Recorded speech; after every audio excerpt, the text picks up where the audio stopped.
Chapter 1. The Night They Looked Through Me. They laughed at me during my own family's engagement party, joked about my past, my job, my place in the room, and while everyone raised their glasses, no one realized they were standing inside a lie built on my money. I stayed quiet, not because I was weak, but because I already knew the truth they didn't. The man giving the speech was under federal investigation, the woman humiliating me was hiding a different name, and the hotel they were celebrating in belonged to me. I'm Elise, and tonight I'm telling you how my family's perfect engagement turned into a legal collapse, and why my revenge didn't require shouting, only timing. The valet took my keys like he handled other people's lives, with 2 fingers and a polite smile that never reached his eyes. Behind him, the ocean breathed against the seawall, steady and indifferent, as if it had seen every kind of celebration and knew how quickly they all turned. Inside the lobby, the air changed. Salt gave way to lilies and money. The floor was polished stone that reflected the chandelier like it was proud of itself. A pianist played something soft and expensive, the kind of jazz that made people talk quieter so they could feel important. Champagne floated through the room on trays. The laughter had that bright, practiced edge that told me it had been rehearsed in mirror selfies. I walked in alone, not because I had no one, but because arriving alone kept expectations low. It always had. The engagement party was in the Ocean Terrace ballroom, where the windows framed the water like art the guests felt entitled to. Men in tailored suits talked about tech stocks, short-term rentals, and which part of Tuscany had the best views. Women compared ski weeks in Aspen and argued about the merits of private drivers in Paris. Someone nearby said something about a portfolio rebalance like it was a moral achievement. No one looked at me twice. Not at first. I wore a simple black dress, nothing flashy, no diamonds. My hair was pinned back the way I wore it when I needed to see clearly. The staff moved around me with quiet precision, and I felt the familiar pull in my chest that came from knowing every inch of this place, every back corridor, every service elevator, every way the rooms sounded when they were full. The Pacific Crest Hotel was mine, not in the way people imagined ownership, not in the loud way with public announcements and vanity plaques. It was owned through a holding company called Alderline Hospitality Group LLC, founded in 2018 with my signature on every formation document and my fingerprints on every decision since. The hotel was the flagship, purchased in 2021 after a long negotiation that ended with a wire transfer so large I had to sit on my kitchen floor afterward and breathe until the room stopped spinning. Tonight, my family had rented out my ballroom to celebrate my brother's engagement, and they were acting like they had finally arrived somewhere they belonged. My brother, Nathan Reed, stood near the center of it all, a drink in his hand, shoulders squared, laughter too loud. He was 43 and still carried himself like the golden boy everyone had been waiting for. He had my father's easy charm and my mother's hunger for approval, and he wore both like a tailored jacket. My mother, Judith Reed, hovered at his side like a proud stage manager, 67, pearls at her throat, eyes scanning the room for anyone important enough to notice her. She looked right through me when I stepped closer. I was not the kind of importance she wanted. Nathan's fiancée, Serena Vale, was 38 and dressed like she had been styled by someone who charged by the hour. Her smile was perfect in the way a knife could be perfect. Serena held court with a group of women near the champagne tower, her hand resting lightly on Nathan's forearm as if she was already used to owning him. I watched her laugh at something one of her friends said and then tilt her head towards me, the way a cat notices movement. "Oh," she said, loud enough for the circle around her to hear, "you made it." The women turned. A few men glanced over, curious. My mother's posture tightened, like she could sense trouble and hoped it would happen away from her. I offered Serena a polite smile. "Congratulations." Serena's eyes traveled over me slow and clinical, like she was reading a label. Then she smiled wider. "Nathan," she said, "did you tell me your sister used to work in hotels, like on the cleaning staff?" A little chuckle ran through the group. Someone covered it with a sip of champagne. Nathan's smile flickered. He shrugged, trying to look casual. "She did a lot of things. You know Elise, always independent." Independent, the word hit like a polite slap. It's what my family called me when they wanted to pretend my absence was a choice, not a consequence. Serena's gaze stayed on me. That must have been character building. She let the pause stretch. I mean, I can't imagine doing that kind of work. The hours, the uniforms, the whole service vibe. Service vibe, like being the kind of person who made things run smoothly, was something to be embarrassed about. One of her friends, a woman with glossy hair and a bracelet that clinked when she moved, laughed softly and said, "I would die." Another added, "It's sweet though, humble beginnings, like a makeover movie." Judith finally looked at me, but only to measure the damage. She didn't speak. She didn't correct Serena. She didn't step in the way a mother should. Her eyes slid away again, already looking for someone else to impress. I felt the old reflex rise in me, the urge to explain, to defend myself, to earn a scrap of understanding. Instead, I took a slow breath and let the moment pass me through. I had learned a long time ago that arguing for my worth in that family was like throwing stones into the ocean. The water didn't change, you just lost stones. I said evenly, "I did work in hotels, yes." Serena leaned in slightly, like she was about to offer me charity. "And now what do you do, Elise? Are you still in that world?" Nathan gave a quick laugh, too quick. "Serena, come on." But he didn't stop her. He never stopped anyone. Chapter 2. The Family That Benefited from My Silence. The first time I understood how easy it was for my family to live without seeing me, I was 18 and standing in our kitchen with a duffel bag by the door. It was late spring of 2011, the kind of night when the air smells like cut grass and distant rain. My mother was at the counter, wiping a clean plate as if it had offended her. My brother was sitting at the table, scrolling his phone, already wearing the calm confidence of someone who had never had to fight for space. I said I was leaving. My mother did not ask where I was going. She did not ask if I had a plan. She looked at the bag and then looked at my brother, like she was checking whether the inconvenience was his problem. "You always have to make everything dramatic," she said. I remember how my hands shook, not because I was scared of the world outside, but because I knew what it felt like to step away from the only place that was supposed to want me. "I am not making it dramatic," I said. "I am just finally doing something." My brother lifted his eyes for a second, then dropped them again. He did not say stay, he did not say good luck. He just stayed quiet the way he always did, letting my mother handle the uncomfortable parts.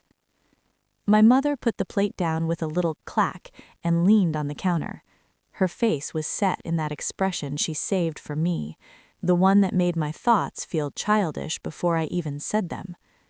"Elise," she said, "do you know what your problem is? You want everything to be fair. Life is not fair." Then she added, softer, like it was advice, "Your brother has responsibilities. You do not. You can afford to chase feelings." That was the night I learned the family story.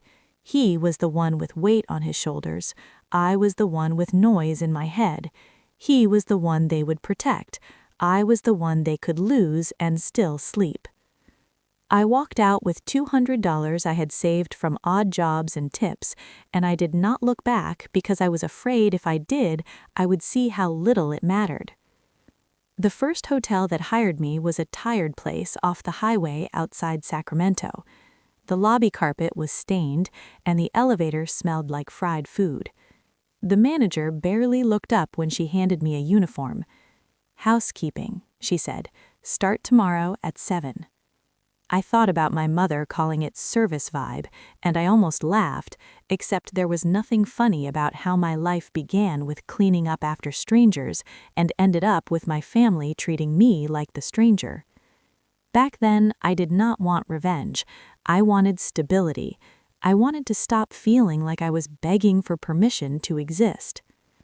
I learned quickly how to fold a corner of a sheet so tight it snapped when you flicked it, how to move through hallways without being noticed, how to tell when a guest was going to complain before they opened their mouth, how to solve problems without asking for credit, because credit in that world was rare and temporary. Within 2 years, I was at the front desk. By 24, I was in operations, covering shifts no one wanted, handling guest escalations, learning vendor contracts, learning what it costs to keep a building running even when no one saw the machinery. Some nights I would sit in the employee break room with my feet aching and a legal pad on my lap, writing down ideas, not dreams, plans. What would I do differently? What would I fix? What would I build if I ever had a chance? In 2018, I formed my own holding company, not under my family name, not under the name they knew. I registered it as Seabrook Hospitality Group LLC because I wanted something clean and separate, something that belonged to the woman I had become, not the girl they had dismissed. My first investment was tiny, a short-term note on a struggling inn with 12 rooms and a leaky roof. I worked with the owner to turn it around. I learned what lenders wanted to hear. I learned how to read a balance sheet like it was a confession. I reinvested every penny, then reinvested again. By 2021, Seabrook owned the Pacific Crest Hotel in Monterey. That was the year I stopped feeling like I had to explain myself to anyone. The year after that, my mother called me out of the blue, voice brittle in the way it got when she was trying to pretend she didn't need something. "Elise," she said, "your brother is under a lot of stress." I was in my office looking out at the bay through a window that cost more than my childhood bedroom did. I swiveled my chair away from the view, like I didn't deserve it. "What kind of stress?" I asked. "The mortgage," she said, "medical bills. Everything is so expensive. Your brother is doing his best, but he cannot do it all." I should have asked then why she was calling me and not him. I should have asked why she assumed I would fix it. Instead, I asked how much. There was a pause, then she gave me a number in a quick whisper, like saying it out loud would make it real. I sent the first payment that week, quietly, not. Chapter 3. The Engagement Built on a Lie. I did not need long to see the pattern once I stopped pretending it was none of my business. The ballroom had shifted into that comfortable middle phase of the night where the champagne had done its job and people felt bold enough to say the quiet parts out loud. Laughter rose and fell in uneven waves. The pianist switched to something livelier. Servers moved faster, like they knew the room was tipping toward excess. I drifted away from the windows and toward the corridor that led to the restrooms and the private meeting rooms. It was a habit I had picked up years ago, stepped just far enough from the center to hear what people assumed was safe to say. That was when I heard Serena's father. Michael Vale was standing near a tall potted palm with a man I did not recognize. He had a drink in one hand and that relaxed confidence in his voice that came from believing the future was already arranged in his favor. He was 46, well-groomed, silver just starting to show at his temples, the kind of man people trusted because he sounded like he had always landed on his feet. I slowed my pace without stopping, my heels quiet on the carpet. "This family is solid," Michael said, his voice low but unconcerned. "Old roots, steady support. They don't panic when things get tight." The other man chuckled. "That's what you need right now." "Exactly," Michael replied. "Once the marriage is official, everything looks different. Lenders relax, partners come back to the table, people stop asking the wrong questions." I felt my chest tighten. The man leaned in. "And your daughter is comfortable with this?" Michael laughed softly. "Serena understands what's at stake. She knows this is a long game." They clinked glasses. I kept walking, my heart beating faster now, not from shock but from recognition. I knew the real numbers behind my family's life. I knew what my brother earned. I knew what my mother spent. There was no steady support. There was only what I had been quietly providing. Their confidence did not match reality. I took a breath and turned down the hall toward the terrace exit. The ocean air hit me again, cooler this time, sharp enough to clear my head. I stood there for a moment, letting the sound of the waves ground me, then pulled my phone from my clutch. I typed a message to Andrew Collins. Andrew was 52, my chief operations partner, the person who knew where every dollar went and why. He had been with me since the first small deal, back when the stakes were low enough to sleep at night. "I need you to run a quick check on Michael Vale and anything tied to him, quietly." The reply came back almost immediately. "On it. Give me 20 minutes." I sent a second message, this one to Ethan Brooks, the forensic accountant who had saved me more than once from trusting the wrong numbers. "I might need you tonight. Can you look into the Vale family, especially any unresolved liabilities?" He responded with a single word. "Yes." I slipped my phone away and re-entered the ballroom. Serena caught my eye from across the room and smirked, like she thought she had already won something. Nathan was beside her, arm around his waist, nodding along as someone congratulated him again. I watched them for a moment, seeing the scene with new clarity. The way Serena kept positioning Nathan in photos, the way she answered questions meant for him, the way she talked about their future like it was already a transaction. My phone buzzed in my hand. Andrew had sent a photo. It was a screenshot of a corporate registry entry.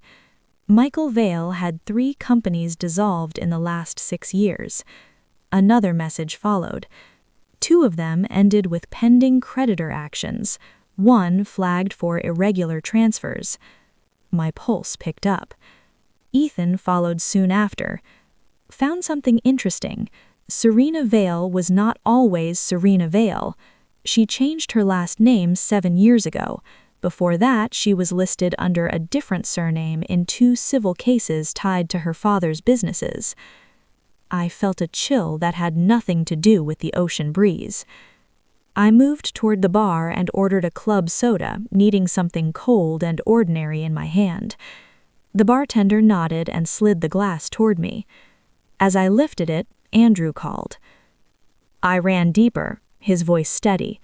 "Michael Vale has been using shell entities to move money around. Nothing proven yet, but it's sloppy, like someone scrambling." "Scrambling for what?" I asked. "For time. Or credibility." Ethan texted again while Andrew was still talking. "There's an open investigation, white-collar fraud, federal level, started late last year." I closed my eyes for a second, then opened them. "Are you sure?" I asked Andrew. "Enough that I'd tell you not to attach your name to anything near him." "Why?" I looked across the room at Serena, laughing with my mother now, her hand resting possessively on the table between them. My mother leaned toward her, nodding, looking pleased.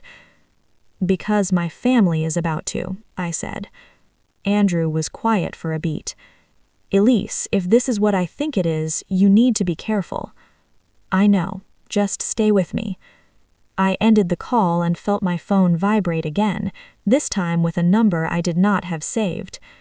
I stepped away from the bar and answered. "This is Agent Karen Mitchell." The woman was calm, professional. "Ethan Brooks said you might reach out." I leaned against the wall, my heart steady now, my thoughts sharp. "I didn't realize you were already involved," I said. "We've been tracking Michael Vale for several months, financial misconduct, fraud indicators. We are close, but timing matters." I glanced back at the ballroom. Nathan was raising his glass now, tapping it gently to get attention. Someone was calling for a speech. "What kind of timing?" I asked. We need him in a public setting where the records line up with his representations, where there's no... Chapter 4. The hours before everything changed. Time did something strange after that. It stopped moving forward and started folding in on itself. I checked my phone and realized it was just after 9. The party was scheduled to go until midnight. 3 hours left. 3 hours for speeches and photos and champagne refills. 3 hours for a story to finish writing itself, one way or another. The room was louder now. The edges had softened. People stood closer together, voices overlapping, laughter spilling without apology. Someone had turned the music up a notch, enough to feel celebratory without crossing into chaos. The kind of atmosphere that made everything feel possible and nothing feel permanent. Nathan finished his speech to polite applause. Serena kissed his cheek and raised her glass, already preparing her own words. A staff member wheeled out another tray of flutes. The night was picking up speed. I stepped toward the side of the room, my phone heavy in my hand. Andrew texted first. Public records are uploaded. Everything we discussed is live. Dates align. A minute later, Ethan followed. Timeline checks out. Financial representations versus filings are not consistent. This is clean. Clean. The word felt clinical for something that was about to cut so deep. My phone rang. Karen Mitchell again. "We are good," she said, getting straight to it. "Warrants are active. What happens next depends on what they say publicly." I exhaled slowly. "So if they make claims about financial stability or backing, that contradict documented filings," she finished. "Yes." I glanced across the room. Serena was laughing with my mother, her hand on my mother's arm, leaning in like they shared something intimate. My mother's posture was relaxed, pleased. She looked exactly like she had when Nathan was a child and had just done something worth bragging about. "Do not rush this," Karen added. "If you move, move deliberately." "I understand," I said. I ended the call and slipped my phone back into my clutch. For a moment, I stood still, letting the noise wash over me, letting the weight of the decision settle. There was still an exit. I could leave. I could say nothing. I could let the night pass and deal with the fallout quietly later, the way I always had. No public collapse, no family implosion, no irreversible lines crossed. I imagined driving home along the coast, windows down, ocean air burning away the evening. I imagined tomorrow morning arriving like it always did, calm on the surface, complicated underneath. Then my mother appeared beside me. "Elise," she said, her voice low, tight with urgency. "We need to talk." She did not ask. She did not wait for my response. She turned and walked toward a quieter corner near the service corridor, assuming I would follow the way she always had. I did. The noise faded slightly as we stepped away from the center of the room. The smell of champagne gave way to polished wood and lemon cleaner. My mother folded her arms, a familiar stance. "I saw you speaking with people," she said. "You look upset." "I am thinking," I replied. She sighed, already tired. "Tonight is not the time for whatever this is." "For what?" I asked. "For digging, for stirring things up." I met her eyes. "You mean for telling the truth?" Her jaw tightened. "You know what I mean," she said. "Your brother is happy. This is his night." "I have been paying for his nights for years," I said quietly. She flinched, just a little. "Keep your voice down," she hissed. "You do not need to say that here." "So you admit you know," I said. She looked away, then back at me, her expression hardening into something defensive. "I knew," she said. "I did what I had to do." "What you had to do?" I repeated. "Yes," she snapped. "I protected him. I protected this family. By lying? I said. By managing, she shot back. You are not the only one who has sacrificed. I laughed once, short and humorless. I have been paying for his nights for years. Her voice dropped. He would have fallen apart if he knew. And what about me? I asked. What was I supposed to do? She looked at me then, really looked, and for a brief moment I saw something like discomfort flicker across her face. You are strong, she said. You always have been. You can handle it. There it was, the compliment that doubled as a sentence. So you want me to stay quiet? Again. She reached out, grabbed my wrist. Her grip was tight. Elise, she said, her voice shaking now. Don't ruin this. Serena's family is important. There are things at stake you don't understand. I pulled my hand free. I understand more than you think. She searched my face, trying to read what she had lost control of.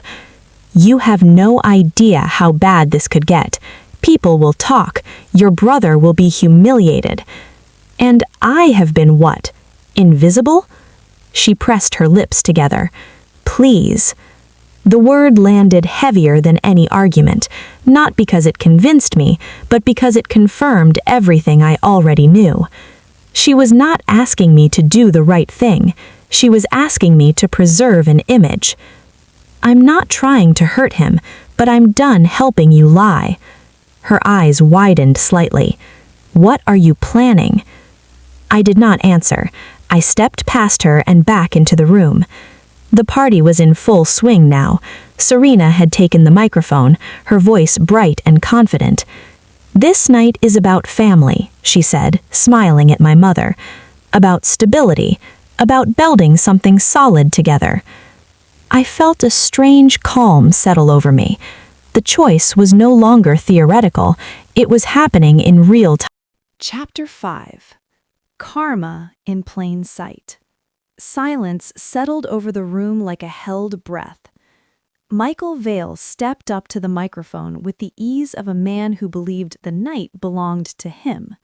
He smiled, adjusted his cuff, and waited for the attention to focus. It did. People leaned in. Glasses stilled. The ocean outside pressed against the windows, unseen but present. He began the way men like him always did, with charm and certainty. Thank you all for being here, he said. This night means a great deal to our family. Serena stood beside Nathan, her hand resting lightly on his arm. My mother watched from the front row, eyes bright, posture proud. Nathan nodded along, unaware that his footing had already begun to shift. Michael continued, speaking about family values, about stability, about the comfort of knowing that two strong families were coming together. He spoke about support systems and long-term security, about how reassuring it was to know that no matter what happened, there was backing. Some families, he said, have the kind of financial foundation that lets you sleep at night. That kind of support makes all the difference. I felt it then, the precise moment the lie crossed from implication into declaration. A few heads turned, phones lifted. Someone murmured approval. Michael smiled wider, encouraged. And knowing that this union is supported by solid resources, by reliable streams, by people who always come through, well, that gives me tremendous confidence in what lies ahead. The room was quiet now, the way it gets when people sense importance.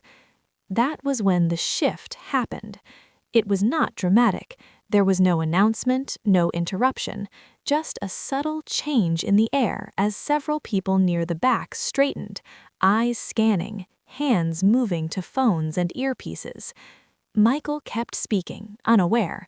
Behind him, a large screen that had been displaying photos from Serena and Nathan's engagement flickered. The image froze. Then it changed. Public records appeared, corporate filings, dates, names, numbers. A low murmur rolled through the crowd. Michael faltered mid-sentence. "What is this?" he said, a laugh catching awkwardly in his throat. The screen scrolled. A dissolved company, then another, pending creditor actions, filed complaints, a timeline laid out with clinical clarity. Serena's hand dropped from Nathan's arm. Michael turned, his face draining of color as he took in the information behind him. "This is some kind of mistake," he said, his voice too loud now. "I do not know who authorized this." Nathan looked from the screen to Michael, confusion spreading across his face. "Dad," Serena whispered, panic creeping into her tone. I watched my mother lean forward, her smile gone, her hands gripping her clutch. A woman stepped calmly into view near the edge of the room. She did not raise her voice. She did not rush. "Michael Vale," she said, holding up identification. "We need to speak with you." The effect was immediate. Conversations died. People stepped back instinctively, creating space like water parting around a stone. Michael's mouth opened and closed. "This is not the time," he said. "You cannot do this here." The woman's expression did not change. "This is a public event. Statements were made. Records are public. We are proceeding." Serena shook her head, tears already forming. "Dad, tell them this is wrong." Michael reached for her, then stopped himself, glancing around, as if the room might offer him an exit. Nathan stood frozen, his world recalibrating in real time. I did not move. I did not need to. The room filled with the sound of whispered conversations, chairs scraping, phones buzzing. Guests avoided eye contact. Some slipped toward the exits, unwilling to be seen witnessing the collapse. My mother turned to me slowly. Her face had gone pale. "Elise," she said, her voice barely audible, "you did this." I met her gaze evenly. I stopped lying. Her breath hitched. She looked at the screen again, then at Nathan, whose expression had shifted from confusion to something closer to realization. He turned to her. "Mom," he said, "what is this?" She did not answer. She was still looking at me. "You knew," I said quietly, "and you let them build this on my silence." Her shoulders sagged as if something heavy had finally been set down. Nathan looked between us, pieces falling into place. His voice cracked. "Elise," he said, "you have been paying for the house." I nodded once. "For years," I said. He stared at the floor, then back at me, shame washing over his face. "I thought," he began, then stopped. "I thought I was handling it." "You were living inside the story Mom needed. So was I." Serena's voice cut through the noise, sharp and desperate. "This is insane. You cannot just ruin people like this." I finally looked at her. "I did not ruin anything.